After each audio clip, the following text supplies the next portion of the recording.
So what's our response to all that God revealed and all that we encounter in Scripture and tradition? Faith. Now, you may have heard faith described as kind of like taking a leap, the leap of faith. And some people talk about it as a blind leap. It's not a blind leap because it makes a whole lot of sense. All right, this is not illogical, the stuff we believe in. But I'll tell you what, it's beyond our ability to fit it all into our little heads. So it does require that leap. And at the heart of any leap, you got to have trust. Look, whether you're leaping into faith or you're leaping out of an airplane. I am about to leap into the stratosphere. But you know what? I'd be stupid to do that if I didn't trust the person who packed this for me. If I didn't trust the fact that the parachute was going to open and not have any holes in it. You know, and it would bring me safely to the ground. Same is true with faith. Now, how do we get that kind of trust in God? I know by studying every possible theory about God and learning everything there is to know about him, by becoming geniuses and ruling out every opinion to the contrary, narrowing it down to the Trinity, Jesus Christ, Scripture, tradition, the church, boom, I got it all figured out. It all fits into my little head. No. Look, if faith was just a topic we get to learn, then yeah. Then enough knowledge would necessarily produce faith. It would lead us there, boom, you're there. You have faith because you get it.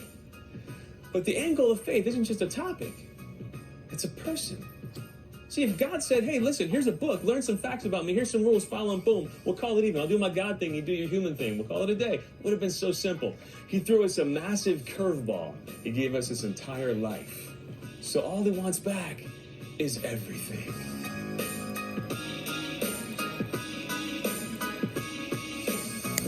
Faith isn't just about your smarts, it's about your hearts. It's about our whole response of our whole self to God, who gave his whole self to us. Kind of like marriage. You got your checklist. I have my checklist with my wife. Beautiful, really nice person, holy, got all these things, and it all makes sense. And you better have good reasons behind the person you choose to leap into marriage with. But knowing all those things about her, that wasn't necessarily going to produce a marriage. You know, eventually I had to get to the point where all those things led me to the threshold.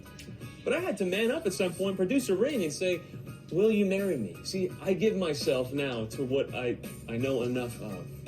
The same is true with jumping out of a plane. I could prepare, I could trust the people, but you know what? Eventually you're standing on the edge, you got to jump out. The same is true with faith. Yeah, we got all the reasons. We're going to explain throughout this entire program why this stuff makes a lot of sense. But just like with marriage, just like with getting to the door of a plane, all the reasons to trust can only lead you so far. Eventually, you got to jump over that threshold.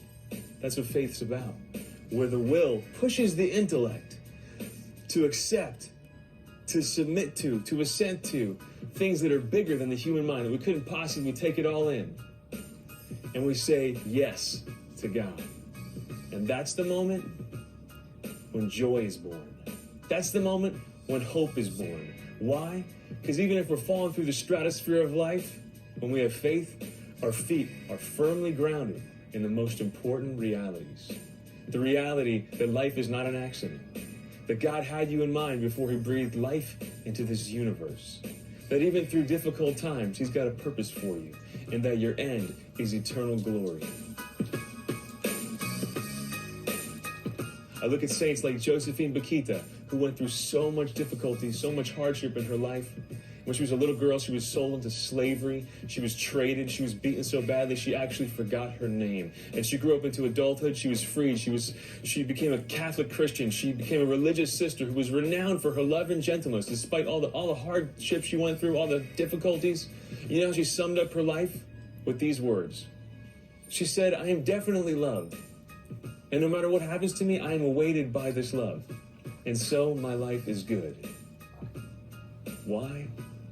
Because her feet were firmly planted in the most important realities. Faith. That's where joy comes from.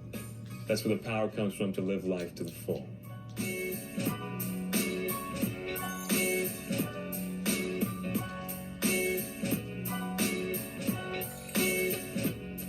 You know, just like there's certain things I have to do to get ready to skydive, there's certain things you could do and have to do to grow in your faith. You know, the most basic one is that you have to ask for faith. Faith is a gift from God. Now, it's not a gift that he just chooses to give a couple people. It's a gift that's like the sunshine, man. It's pouring down on everybody at all times. But you got to ask for it. One beautiful scripture that shows a man asking for faith. He encountered Jesus, and he said, Lord, I believe. Help my unbelief. So ask for the great gift of faith. Thanks, man. Another way to grow in faith is to pray. So, guys, this isn't really rocket science. You have to spend time talking to God. Spend time reading Scripture and just soaking your brain in the stuff it was made for. I mean, it's the owner's manual for your life. Spend time reading it. Another beautiful saying I once heard is that if you want to love God, act like you love God. So if you want to grow in faith, I'd say the same thing. Act like you have faith. Talk to other people about Jesus. Love and serve them. Act like those saints that maybe you chose for your confirmation patron. So be known that way, and everybody, even people who aren't that into it, are going to encourage you in your faith. And how do you lose faith? Well, just like with any relationship, you can do things that destroy and erode that relationship. You can sin. St. Thomas Aquinas said that sin darkens the intellect. The intellect is where your faith is. All right? So basically, sin makes you stupid.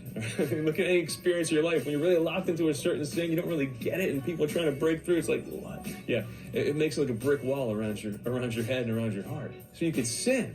How else can you lose faith? You can be shallow. I mean, if you spend 3 hours a day in Facebook, another 3 hours a day in Xbox, I'll tell you what, your mind and heart are not going where they're made to go. They're not living in a deeper level. You're not experiencing life to the full. Now, I'm not saying Xbox and Facebook are sins.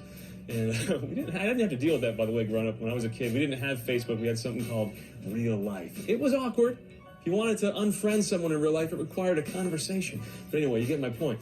It's not a sin to just, have that in moderation. But if you spend hours a day in that stuff, it crowds God out of our hearts, minds, and lives. And finally, we can lose faith by rejecting it. Yeah, you see, atheism, rejection of God. I know atheists will make it sound like they're all smart and they're atheists because they've concluded there's no God. But they can't prove there's no God.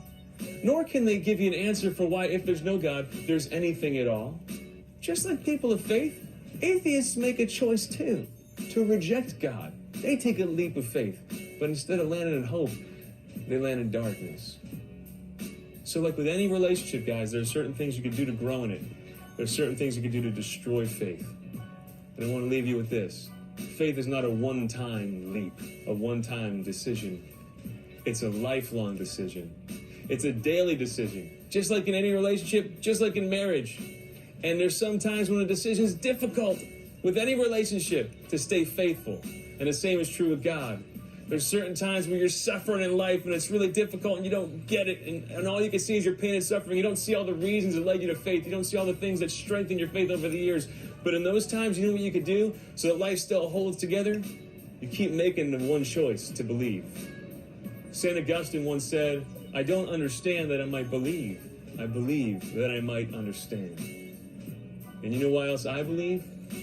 So that I can have life and have it to the full.